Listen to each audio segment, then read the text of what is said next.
Assalam alaikum wa rahmatullah wa barakatuh.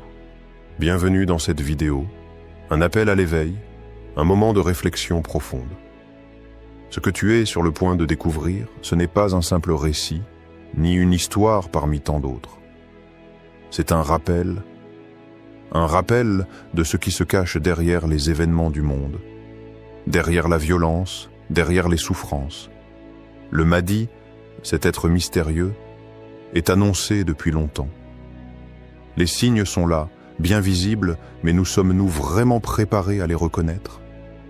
Israël, la guerre, la souffrance. Tout cela précipite un événement que peu d'entre nous osent affronter. La venue du Mahdi, le dernier calife d'Allah, celui qui viendra restaurer la justice et l'équilibre. Alors, ô toi qui regardes cette vidéo, ferme les yeux un instant, ouvre ton cœur et prépare-toi à entendre des vérités cachées. L'heure est grave. Les paroles cachées des savants. Il y a des paroles qu'on n'ose pas dire à haute voix, des vérités que l'on cache sous les tapis des convenances. Mais aujourd'hui, quelque chose a changé dans les discours des grands savants. Des cheikhes d'influence, autrefois prudents, commencent à parler avec des mots chargés de feu et de vérité. On ne parle plus de symboles ou d'analyses superficielles. On parle de signes graves, de signes puissants, de signes prophétiques.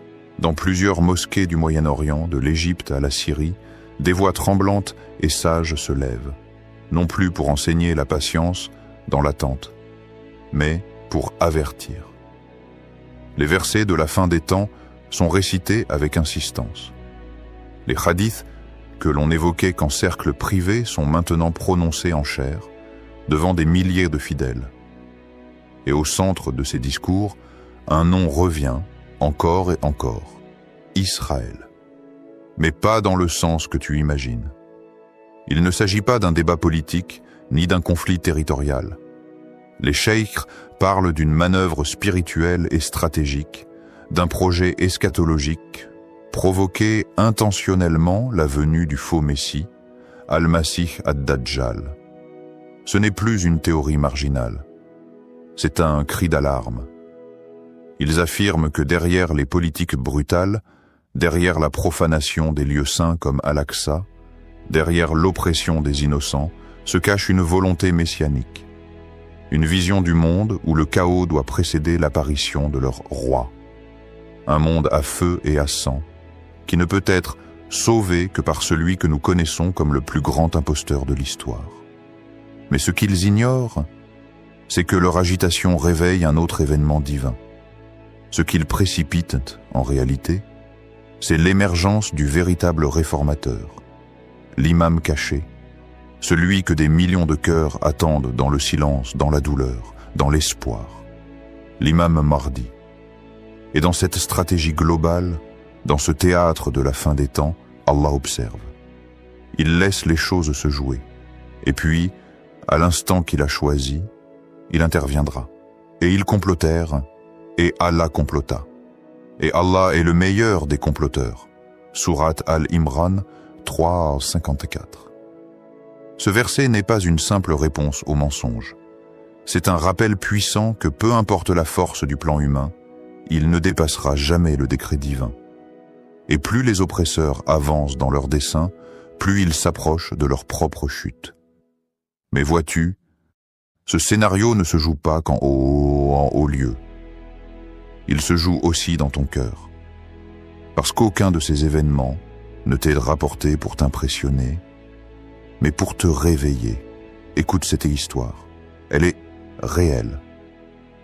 Un vieil imam palestinien, âgé de près de 90 ans, réputé pour son silence, son humilité et son absence médiatique. Il n'avait pas d'internet, pas de téléphone. Il priait, il enseignait, il pleurait dans la nuit. Un homme oublié du monde, mais connu d'Allah. Quelques jours avant sa mort, rassemblant ses derniers souffles, il a dit à son petit-fils cette phrase. L'ennemi pense précipiter son roi, mais c'est Allah qui précipitera son serviteur caché. L'heure approche, Ne sois pas surpris, sois prêt. Ces mots ont été chuchotés, mais ils résonnent maintenant comme un écho dans les cœurs des croyants. Ils sont le reflet d'une vérité que peu osent entendre. Nous ne vivons pas une époque ordinaire. Les signes sont là. Ils frappent à la porte de notre conscience. Et pourtant, beaucoup dorment encore. Beaucoup pensent que cette vie va continuer indéfiniment, qu'on aura le temps, qu'on pourra se préparer demain. Mais le Mahdi ne viendra pas quand tu seras prêt. Il viendra quand Allah l'aura décidé. Et ce moment peut être plus proche que tu ne l'imagines. Alors, je te pose cette question. Te prépares-tu? Prépares-tu à ce qui vient? Ou restes-tu figé dans l'illusion que ce monde durera pour toujours? As-tu reconnu les signes? Ou les as-tu ignorés? Distrait par les lumières artificielles de ce bas monde. Parce que lorsque le Mahdi apparaîtra, ceux qui auront vu les signes en avance auront déjà changé. Les autres, eux, seront pris de panique, car leur cœur n'était pas prêt. 2. Le plan derrière le chaos. Et si tout était intentionnel? Le monde saigne, et personne ne semble vouloir le soigner. Chaque jour, les images s'accumulent. Des enfants couverts de poussière, des femmes hurlant au milieu des gravats, des mosquées en ruine. À force, certains ne regardent plus. Ils font défiler. Ils zappent. Car voir l'horreur trop souvent, ça finit par engourdir le cœur.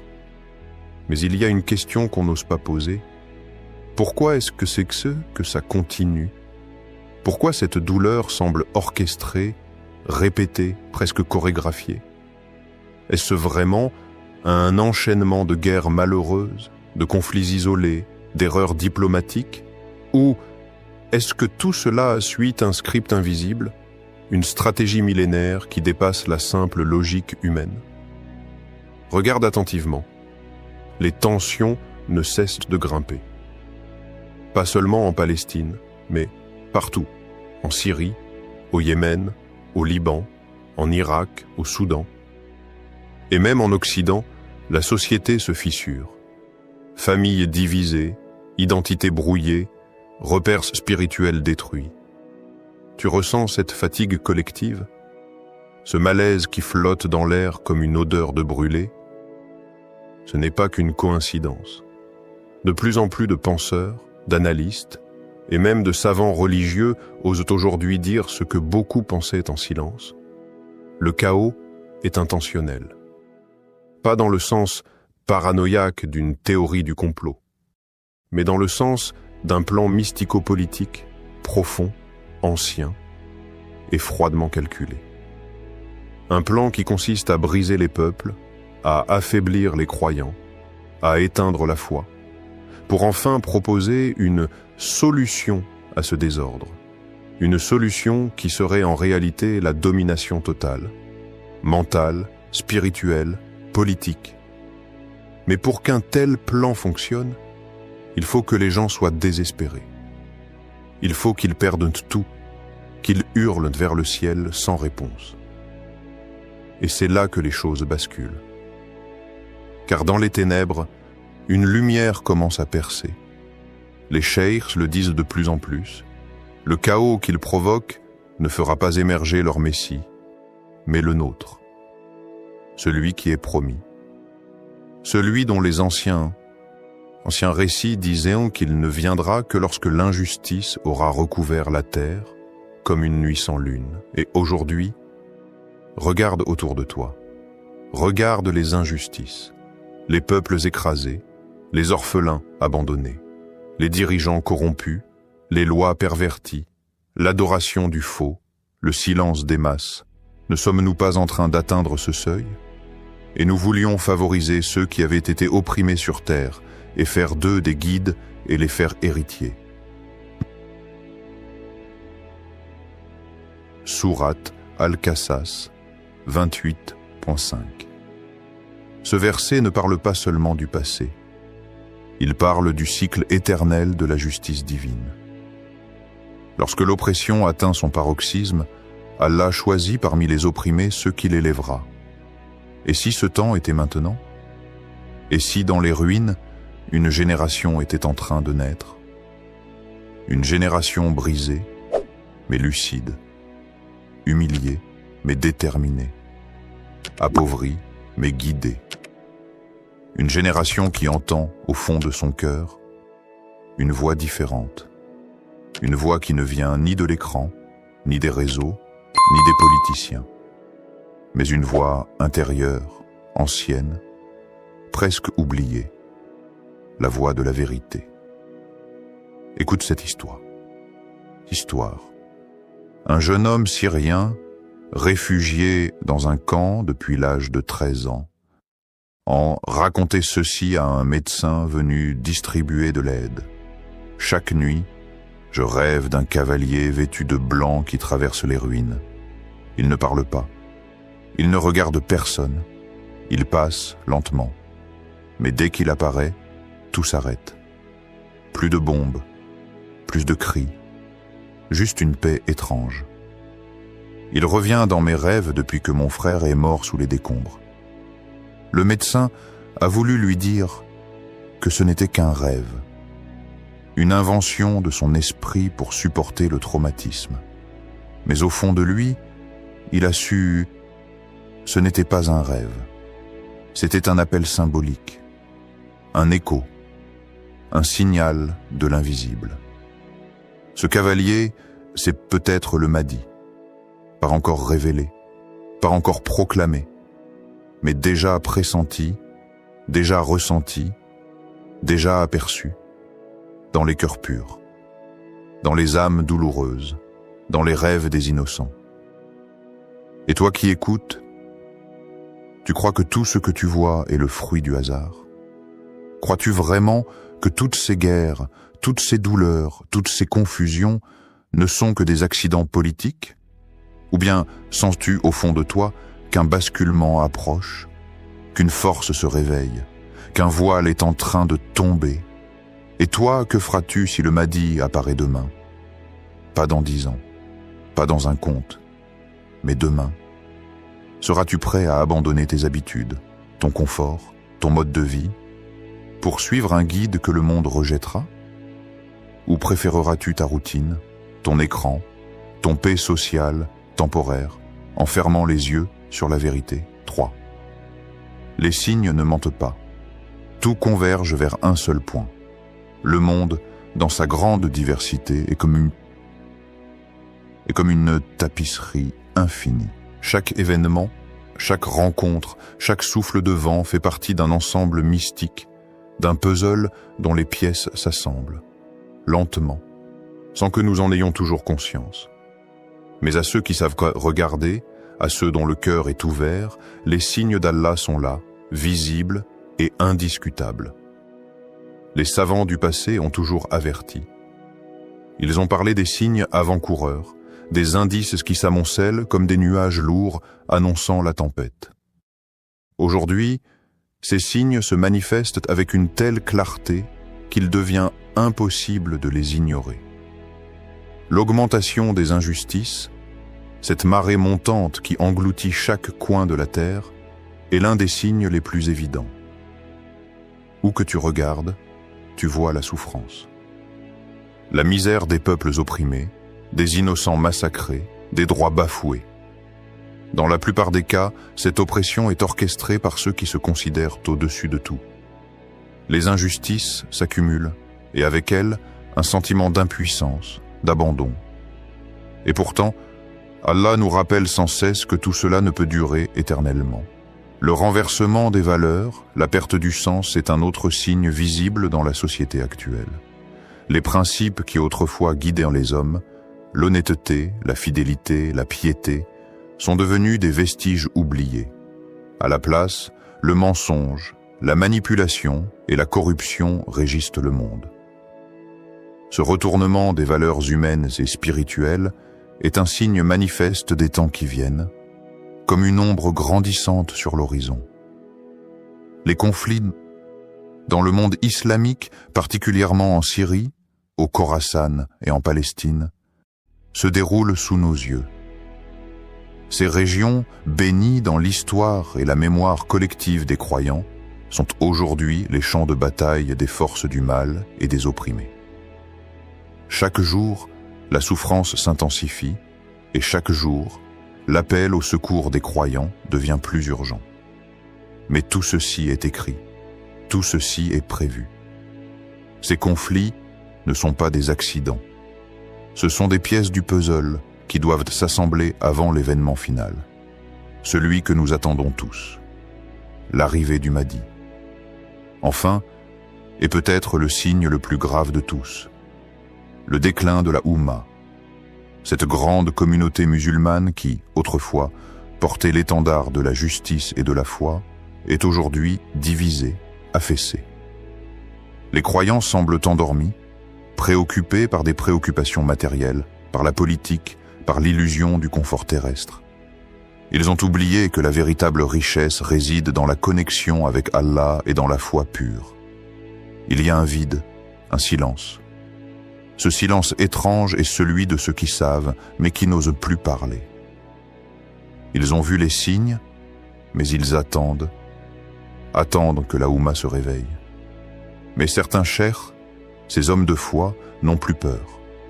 Leur voix porte dans l'obscurité, comme des lampes allumées dans la nuit. Ils disent clairement, Israël ne fait pas que défendre, il déclenche.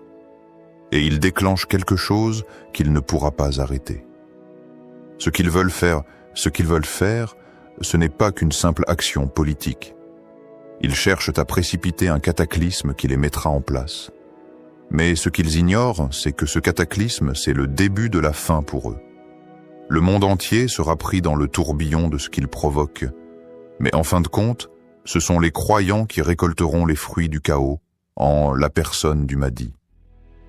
Le jour où certains des signes de ton Seigneur viendront, la foi de celui qui n'a pas cru auparavant ne lui servira à rien. Sourate Al-An'am 6, 158. Ce verset est une révélation en soi. Il parle de ce moment précis où tout deviendra évident, où les signes seront si évidents qu'aucune personne ne pourra plus nier la vérité. Ce jour-là, ceux qui ont rejeté la foi, ceux qui se sont détournés des signes divins, ne pourront rien faire. Leur cœur sera trop dur, trop corrompu pour voir ce qui se dresse devant eux. Mais ceux qui ont su écouter, ceux qui ont su voir dans les ténèbres la lueur de la lumière divine, eux, ils seront prêts. Une histoire, entendue dans une mosquée reculée du Maghreb, illustre cette vérité. Un homme pieux, un véritable croyant, raconte un rêve étrange qu'il a fait. Dans ce rêve, il a vu des cavaliers noirs descendant d'une montagne, portant une bannière d'étoiles. Mais derrière eux, un homme était seul, priant. La terre tremblait sous ses pieds. L'imam, qui écoutait son récit, le regarda dans les yeux et lui dit « Ce n'est pas un rêve, c'est un rappel. » Ce rêve, cet homme le vivait chaque nuit. Mais c'était plus qu'un rêve. C'était un appel, un message, un signe de la présence de la vérité qui s'approche. Ce rêve n'était pas une simple vision. Il était une préfiguration de l'arrivée imminente du Mahdi, l'étoile, symbole du guide divin. Les cavaliers noirs, représentant l'injustice et la guerre qui marquent la fin des temps. Et l'homme seul en prière, celui qui se tiendra dans le calme, prêt à délivrer les croyants. Tout cela nous montre que les signes sont déjà là. Ils sont visibles si tu prends le temps de les chercher. As-tu appris à reconnaître les signes d'Allah? Ou es-tu devenu aveugle à force de trop regarder ce bas monde? Quand le Mahdi apparaîtra, quand la lumière du divin illuminera ce monde en ruine, seras-tu capable de reconnaître la vérité? Ou t'es-tu perdu dans les distractions du monde, te laissant engloutir dans l'oubli de ce qui compte vraiment? 4. Le réveil est proche. Le Mahdi est un espoir, pas une peur. Il ne s'agit pas d'avoir peur. Le Mahdi, cet être divin annoncé, n'est pas une calamité. Il n'est pas une vision apocalyptique. Non, sa venue est un rappel de la miséricorde d'Allah, une opportunité divine pour les croyants de revenir à lui, de purifier leur cœur, de redresser leur vie. C'est un appel, non pas à la destruction, mais à la reconstruction spirituelle. Un chemin vers la paix intérieure et extérieure. La peur n'a pas sa place dans ce message. Il est vrai que le monde tel qu'il est peut sembler effrayant. Les guerres, les injustices, les crises.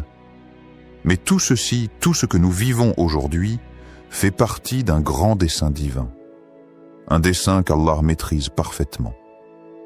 Quand la violence semble toucher chaque coin de la terre, rappelle-toi que plus l'ennemi accélère, plus Allah active ses soldats invisibles. Il n'y a pas de force sur terre qui puisse surpasser la volonté d'Allah. Le Mahdi n'apparaîtra pas comme un messie entouré de mystères incompréhensibles.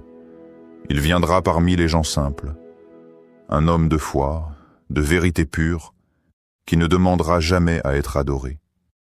Il appellera à l'unicité d'Allah, à la justice, à l'égalité et surtout à la paix sous l'étendard divin. Un guide pour ceux qui cherchent à retrouver le droit chemin, loin des illusions du monde. Sa venue sera un acte de grâce, un acte de miséricorde d'Allah envers ceux qui ont su attendre, ceux qui ont su prier, ceux qui ont su se repentir. Ô vous qui avez cru, répondez à Allah et aux messagers lorsqu'ils vous appellent à ce qui vous donne la vie. Sourate Al-Anfal 8-24. Cette parole du Saint-Coran nous appelle à répondre positivement à l'appel divin. Répondre à Allah, c'est répondre à la vie. Ce n'est pas une vie remplie de désirs futiles ou de distractions mondaines, mais une vie d'authenticité, de piété et de sincérité. C'est une vie qui se tourne vers lui, qui se purifie, qui cherche à faire grandir la lumière dans son cœur. Tout comme le Mahdi fera grandir la lumière dans le monde lorsqu'il viendra. Une histoire, entendue au cœur de Gaza, nous rappelle l'espoir inébranlable de ceux qui vivent dans l'attente de ce grand événement. Une femme âgée de Gaza, dont le fils est mort en martyr, ne pleure pas. Elle dit « Mon fils est mort martyr. Mais je ne pleure pas. Je sais qu'un jour, un homme viendra. Il rendra justice. Je prie chaque nuit qu'Allah me donne 1 heure de plus, juste pour voir son visage. » Cette femme ne pleure pas comme beaucoup d'autres, car son cœur est rempli d'espoir. Son fils, martyr, n'a pas souffert pour rien. Son sacrifice, comme celui de tous ceux qui souffrent, est inscrit dans un grand plan. Elle sait qu'un jour, le Mahdi viendra, et ce jour-là, la justice régnera sur cette terre. La paix viendra enfin, et ceux qui ont été opprimés, ceux qui ont sacrifié leur vie, verront la justice d'Allah se manifester. Es-tu prêt à changer ta vie dès aujourd'hui, à te préparer à ce grand moment? Le Mahdi viendra, mais es-tu prêt à faire partie de ceux qui marcheront à ses côtés quand il apparaîtra? La réponse à cette question dépend de toi. Elle dépend de ta préparation intérieure, de ton retour sincère vers Allah. Ce n'est pas dans l'attente passive que tu te prépares, mais dans l'action et la transformation de ton âme. Si tu désires marcher avec lui, prépare-toi dès maintenant. Ce n'est pas trop tard. L'opportunité t'est donnée aujourd'hui, dans cette vie. Et lorsque l'heure viendra, il n'y aura ni place pour les doutes, ni place pour l'indifférence. Le Mahdi ne viendra pas seulement pour restaurer un ordre extérieur, mais pour rétablir l'ordre dans nos cœurs. Il viendra pour ceux qui ont patienté, ceux qui ont prié, ceux qui se sont repentis. Si aujourd'hui tu te sens perdu, si tu te sens désorienté par les épreuves de ce monde, sache que la lumière est proche. Ne laisse pas l'illusion de ce monde te faire oublier la vérité ultime. Le Mahdi viendra, et avec lui, la justice, la paix et le retour à la voie d'Allah. Prépare-toi maintenant, car l'heure approche Et toi, seras-tu prêt à répondre à l'appel? Depuis des siècles, les prophéties parlent d'un guide qui surgira au moment où le monde sombrera dans l'obscurité. Un guide qui apportera lumière, justice et paix à l'humanité. Mais ce retour ne serait-il pas lié à un secret profondément enfoui dans une terre particulière? Une terre marquée par l'histoire, la foi et la résistance, l'Algérie. Aujourd'hui, nous allons plonger dans les mystères d'une nation méconnue, mais peut-être choisie. Un peuple silencieux, dont le rôle pourrait dépasser ce que l'on imagine. L'Algérie détient-elle vraiment la clé cachée du retour du Mahdi? Prépare-toi à un voyage entre histoire, spiritualité et prophétie, pour réveiller ta conscience et questionner ton cœur. Un peuple marqué par la prophétie. Au cœur du Maghreb, là où le sable rejoint les vagues de la Méditerranée, une terre s'élève entre silence et tempête. L'Algérie. Un nom qui résonne avec force et mystère. Mais derrière ces reliefs accidentés, ces villages figés dans le temps et ces peuples fiers, une question plane comme un souffle venu de l'invisible. Et si cette nation portait en elle une clé oubliée? Une clé qui ouvrirait la porte du retour du Mahdi, le guide attendu par les cœurs éveillés? L'histoire de cette terre est une prière gravée dans la douleur. Colonisée, divisée, blessée, mais jamais brisée. Chaque pierre de ce pays a été témoin de larmes silencieuses et de prosternation dans l'obscurité. Ce n'est pas seulement un pays, c'est une mémoire vivante, un cœur palpitant d'espoir sous les cicatrices. Et dans les coins reculés, dans les zaouïas effacés du monde moderne, des voix discrètes murmurent « L'Algérie n'est pas qu'une nation, c'est une préparation, une gestation spirituelle. » Ce peuple, souvent ignoré ou réduit à des clichés, a traversé l'humiliation sans perdre sa foi. Lorsqu'on lui a arraché ses terres, il s'est réfugié dans le Dikr. Lorsqu'on a voulu effacer sa langue, il a gravé la mémoire dans ses poèmes. Et quand tout semblait perdu, il s'est accroché à l'invisible. Et voici que résonne ce verset comme une promesse faite à ceux qui souffrent sans faiblir. Et nous voulions favoriser ceux qui avaient été opprimés sur la terre, et en faire des dirigeants et en faire les héritiers. Sourate Al-Qasas, verset 5, est-ce une coïncidence que ce verset parle d'un peuple opprimé? Est-ce un hasard si ce verset a été souvent récité dans les prisons coloniales, dans les grottes des résistants, ou dans les ruelles d'Alger au parfum de cèdre et de souffrance? Non. Il y a ici une direction, une orientation. Et si Allah avait préparé un peuple dans le silence, dans l'injustice, dans l'effacement? Imagine un instant.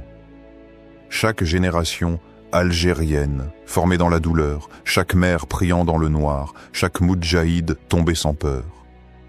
N'était-ce pas un tissage sacré? Un long processus divin, imperceptible mais précis?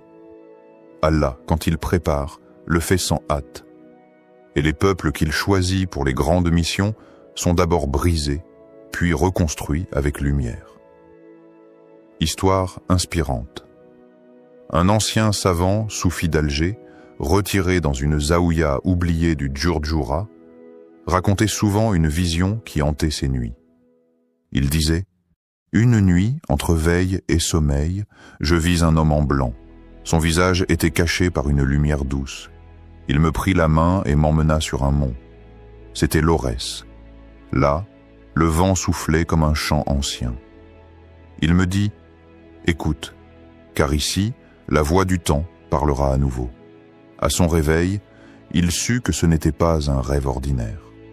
Depuis ce jour, il pria chaque nuit pour que les jeunes du pays n'abandonnent pas leur foi, car il disait « Le peuple qui endure sans se corrompre, Allah le façonne pour porter un secret. » Et toi, qui écoutes, t'es-tu déjà demandé pourquoi ce peuple continue de vivre avec autant de feu dans le cœur, malgré les trahisons, les crises et les silences du monde? Pourquoi, Alors qu'il pourrait se perdre, il revient toujours vers sa spiritualité, vers ses montagnes, vers ses prières. Pourquoi les anciens continuent-ils de dire que le désert parle encore, que la nuit tombe mais ne s'éteint jamais vraiment sur cette terre? Et si la réponse se trouvait dans cette attente sacrée? Et si, quelque part, dans une maison isolée ou une mosquée oubliée, quelqu'un priait déjà pour un retour glorieux, non pas pour la gloire terrestre, mais pour la restauration d'un ordre divin, d'un temps guidé par un homme choisi par Allah? L'Algérie, un nom chargé de sang, de promesses, et peut-être d'une mission encore cachée. 2. Le silence du désert cache-t-il la vérité? Ferme les yeux un instant. Imagine un voyageur, seul au milieu du Sahara algérien. Le sable s'étend à perte de vue, brûlant de jour, glacé de nuit. Mais lui, il n'a pas peur. Il ne cherche ni oasis pour sa soif, ni trésor pour sa richesse. Il cherche un signe. Ce n'est pas un fou. C'est un éveilleur. Quelqu'un que le monde moderne appellerait étrange, mais que les anciens reconnaîtraient comme un chercheur de vérité. Il marche sans direction apparente, mais avec une conviction enracinée au plus profond de son âme. Cette terre murmure quelque chose. Le désert, ce n'est pas un vide. C'est un livre sacré sans lettres. C'est une parole silencieuse. Il ne parle pas avec des mots, mais avec la patience. Et dans son silence, des vérités anciennes se réveillent. Depuis des siècles, certains maîtres spirituels ont dit que les grands changements naissent dans les lieux les plus oubliés. Le désert, disent-ils, est la matrice de la transformation. Le Mahdi, le guide attendu, selon certaines traditions ésotériques islamiques, passerait par une terre aride, isolée, mais formée pour l'éveil, une terre qui enseigne par l'épreuve. Et dans les cercles des voyants, des conteurs et des ermites du sud algérien, cette question revient, obsédante. Et si c'était ici? Et si les grandes destinées ne naissaient pas dans les capitales, mais dans le silence du sable? Il y a un mystère qui entoure le sud algérien. Insalar, Tamanrasset, Djanet, ce ne sont pas seulement des lieux, ce sont des portails, des endroits où le monde visible et l'invisible se croisent. Là où les montagnes semblent parler, là où la lune descend plus bas pour écouter les prières, là où des hommes prient seuls, loin des réseaux, loin des projecteurs, mais si près de l'essentiel. Et ce verset nous vient à l'esprit comme un murmure divin. Ceux qui croient et émigrent pour la cause d'Allah et combattent dans le sentier d'Allah avec leurs biens et leurs personnes auront la plus haute situation auprès d'Allah. Sourate At-Tawbah, verset 20. Ceux qui émigrent intérieurement ou extérieurement vers la lumière. Ceux qui combattent sans armes, mais avec leur patience, leur foi et leur sincérité. Et si ces gens-là étaient déjà là, préparés sans savoir pour la grande mission? Pose-toi cette question. Pourquoi ces régions, souvent délaissées par les médias et les politiques, continuent-elles à respirer une foi authentique, pure, presque intacte? Pourquoi trouve-t-on encore dans ces endroits des visages illuminés par la prière, des voix qui récitent le dhikr dans la nuit noire, et des regards qui semblent avoir vu au-delà? Petite histoire. Un vieux Touareg d'Insala racontait à ses enfants, autour d'un feu tremblant, une histoire que peu oser en contredire. Un soir, alors que le vent caressait les dunes comme une prière, un homme est venu. Il ne parlait presque pas. Il avait un regard immense, profond, comme un puits sans fond. Il campa près de notre village. Il pria toute la nuit, sans dormir, et au matin, il avait disparu. Mon grand-père disait de lui: ce n'était pas un homme ordinaire. Il venait du futur, ou du destin. Depuis ce jour, ce vieux Touareg dit à chacun de ses petits-enfants, lorsque le vent souffle à travers les montagnes, écoute, peut-être que cet homme parle encore. Et si ce voyageur mystérieux n'était que l'un des nombreux messagers du destin, préparant le terrain pour quelque chose de plus grand? Et si, dans le silence du désert, Allah formait les 313 compagnons, ceux qui marcheront avec le Mahdi dans la lumière de l'aube nouvelle? Et si certains de ces hommes et femmes vivaient déjà là, inconnus du monde mais reconnus par les cieux? Le désert algérien n'est pas vide. Il est plein. Plein de secrets, de prières non entendues, de pas effacés par le vent mais inscrits dans l'invisible. Et peut-être que la vérité la plus pure se cache là où personne ne regarde. 3. Le feu, les révoltes et l'éveil du peuple. Regarde. Regarde bien l'histoire moderne de l'Algérie. Ce n'est pas un simple récit de dates et de dirigeants. C'est une suite de douleurs, de luttes, de blessures et de dignité. Chaque génération a porté une part de ce feu. Chaque époque a eu son combat. La colonisation a tenté d'arracher la langue, la foi, les racines. Mais au lieu de soumettre, elle a réveillé un volcan. Des hommes et des femmes sont morts, non pas pour un drapeau seulement, mais pour l'honneur, pour la lumière, pour l'avenir. Puis, après les cris de la guerre, est venu le silence. Un silence lourd, celui qu'on entend après une tempête, quand on compte les absents. Mais malgré ce silence, le peuple n'a jamais cessé de réclamer la justice. Il a crié à nouveau, il s'est relevé, il a marché, encore et encore. Et chaque pas disait au ciel, on n'a pas oublié, on n'a jamais dormi. Les révoltes ne naissent pas du hasard. Elles sont l'écho d'une douleur profonde. Mais certaines douleurs sont des appels d'en et haut. Et là, une question surgit dans nos cœurs. Et si ce peuple faisait partie de ceux que les temps de la fin avaient choisis? Et si sa souffrance, sa rage, son courage étaient les signes d'une préparation divine? Écoute bien ce verset, qui semble avoir été écrit pour ces moments. Ne pense pas que ceux qui meurent dans le sentier d'Allah soient morts. Non, ils sont vivants auprès de leur Seigneur, bien pourvus. Sourate Al-Imran, verset 169. Alors tous ces jeunes tombés dans la rue, tous ces innocents partis sans justice, et même ces anonymes disparus dans l'ombre de l'histoire, sont-ils morts pour rien? Ou ont-ils pavé la route d'un temps plus grand que nous ne voyons pas encore? Le Mahdi, selon les traditions, ne viendra pas pour les endormis.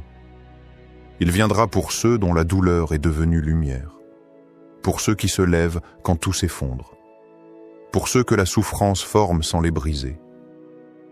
Et si ce peuple était déjà en train d'être épuré? Pas par les armes, mais par la patience, par les injustices répétées, par les trahisons politiques, par les désillusions, par cette fatigue immense qui ne tue pas, mais transforme. Et si l'Algérie n'était pas seulement une terre blessée, mais une terre initiée, histoire contemporaine. Pendant les marches du Irak, un vieil imam marchait lentement au milieu des jeunes. Pas de slogan, pas de pancarte, seulement sa voix douce, récitante, presque effacée dans la foule. Il disait « Celui qui se lève pour Allah prépare la route au guide caché ». Les gens le regardaient, intrigués. Il n'était pas là pour la politique. Il ne visait aucun siège, aucun parti. Il marchait avec une foi pure.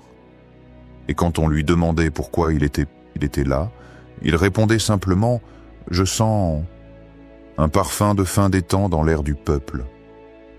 Ce parfum, c'était peut-être celui d'une promesse oubliée, celle qu'un jour, un peuple humilié se relèverait, celle qu'un jour, les épreuves ne seraient plus des malédictions, mais des étapes vers la mission.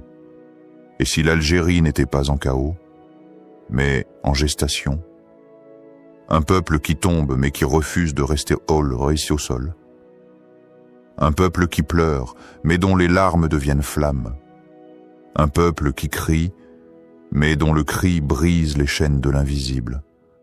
Alors regarde encore, regarde ce feu dans leurs yeux, regarde ces drapeaux levés dans la douleur, et demande-toi, est-ce là l'éveil d'un peuple ordinaire, ou l'appel d'un peuple que le Mahdi reconnaîtra parmi les siens? 4. La sagesse oubliée des anciens. Il fut un temps que les livres d'histoire ne racontent pas, un temps qui vivait dans les voix, pas dans les pages, dans les montagnes de Kabylie. Les soirées d'hiver étaient sacrées. Autour d'un feu lent, les anciens parlaient et les enfants écoutaient. Mais ce n'étaient pas de simples histoires, c'étaient des chants, des prières cachées sous des mots simples, des sagesses soufflées comme un secret au creux de la nuit. Ils racontaient qu'un jour, l'humanité s'éteindrait de l'intérieur, que les cœurs deviendraient froids, les âmes perdues, les dirigeants aveugles, et qu'alors, dans ce tumulte, se lèverait un homme que la lumière précéderait, un homme attendu depuis les origines. Mais ce n'est pas ce récit-là qui marquait les enfants. C'est ce que les anciens ajoutaient en chuchotant « Il viendra d'un lieu oublié, d'une terre que les puissants méprisent, mais qu'Allah chérit en silence. » Et alors, tout le monde tournait les yeux vers les collines, vers les villages isolés, vers les sentiers poussiéreux, vers l'Algérie de l'intérieur, celle qu'on ne montre pas, celle qui vit dans les prières des grands-mères et le silence des mères. Et ce verset revenait souvent comme un souffle divin sur ces récits, et quiconque place sa confiance en Allah, il lui suffit. Allah atteint ce qu'il se propose. Sourate At-Talaq, verset 3. Est-ce que ces mots étaient des prophéties ou de simples rêves de berger? Mais aujourd'hui, en regardant ce peuple, en sentant la foi qui n'a jamais quitté les maisons, malgré la pauvreté, malgré l'exil, malgré les trahisons, on se demande, et si c'était vrai? Et si cette terre, blessée mais debout, était celle dont parlaient les anciens? Et si dans chaque cœur algérien patient, chaque homme humble, chaque femme silencieuse, se cachait une étincelle du retour du Mahdi? L'Algérie n'a peut-être pas de tour brillante, mais elle a des montagnes qui portent les prières. Elle n'a pas les caméras du monde, mais elle a les larmes sincères de ces vieillards. Et dans ce silence, il y a quelque chose de sacré. Histoire inspirante, on raconte que dans un village reculé vivait une femme nommée Lala Selma. On disait qu'elle ne parlait que rarement, mais que chaque mot qu'elle prononçait touchait l'âme. Elle vivait seule, entre les figuiers et les oliviers, et priait avant l'aube, quand tout dormait encore. Un jour, un jeune homme vint lui demander « Lala, quand viendra le Mahdi ?»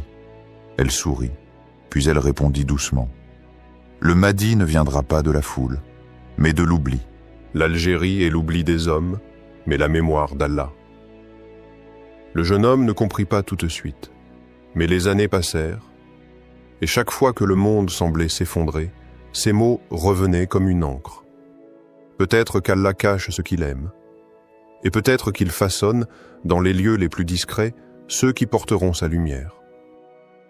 Alors regarde les anciens, écoute leur silence, et tu comprendras que la foi ne se trouve pas toujours dans les livres, mais souvent dans la voix tremblante d'une vieille femme, dans le regard d'un berger qui prie sans jamais se plaindre, dans le calme d'une montagne qui attend, depuis des siècles, car parfois, la sagesse oubliée est le véritable début de la prophétie.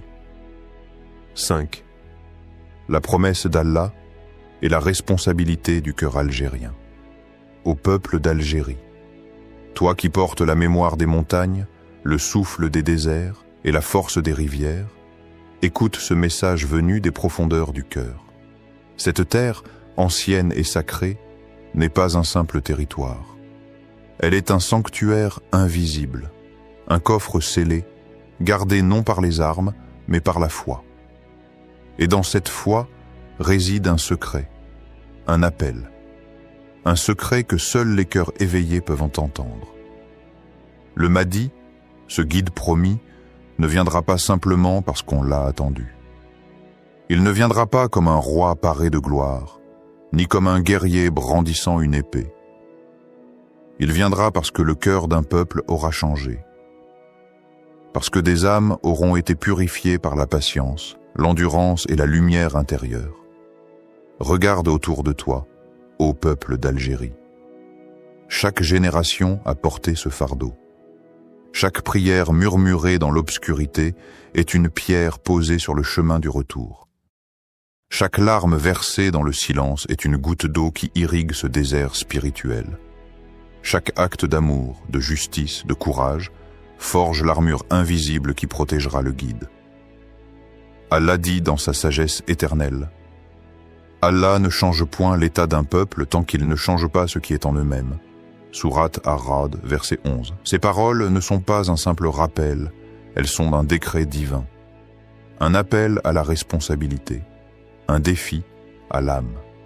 Toi qui écoutes, tu n'es pas un simple spectateur de l'histoire. Tu es un acteur, un gardien, un porteur de lumière. Ta foi, ta sincérité, ton combat intérieur comptent plus que tout. Pose-toi ces questions profondes. Es-tu prêt à purifier ton cœur pour recevoir la lumière du guide? Es-tu capable de te détacher de ce monde, de ses illusions, pour embrasser la vérité? Et si ta prière, ta sincérité, ton éveil était la clé qui déclenchera le retour du Mahdi, c'est dans cet éveil, cette pureté que le mystère se dénouera. Ce n'est pas dans la force des armes, ni dans le tumulte des discours, mais dans la paix intérieure, dans l'humilité, dans la foi silencieuse. Ô Allah, accorde à ce peuple la force de se purifier. Éveille les secours, se soupit. Prépare les âmes à accueillir le guide tant attendu. Fais de chaque Algérien un phare de lumière dans la nuit du monde.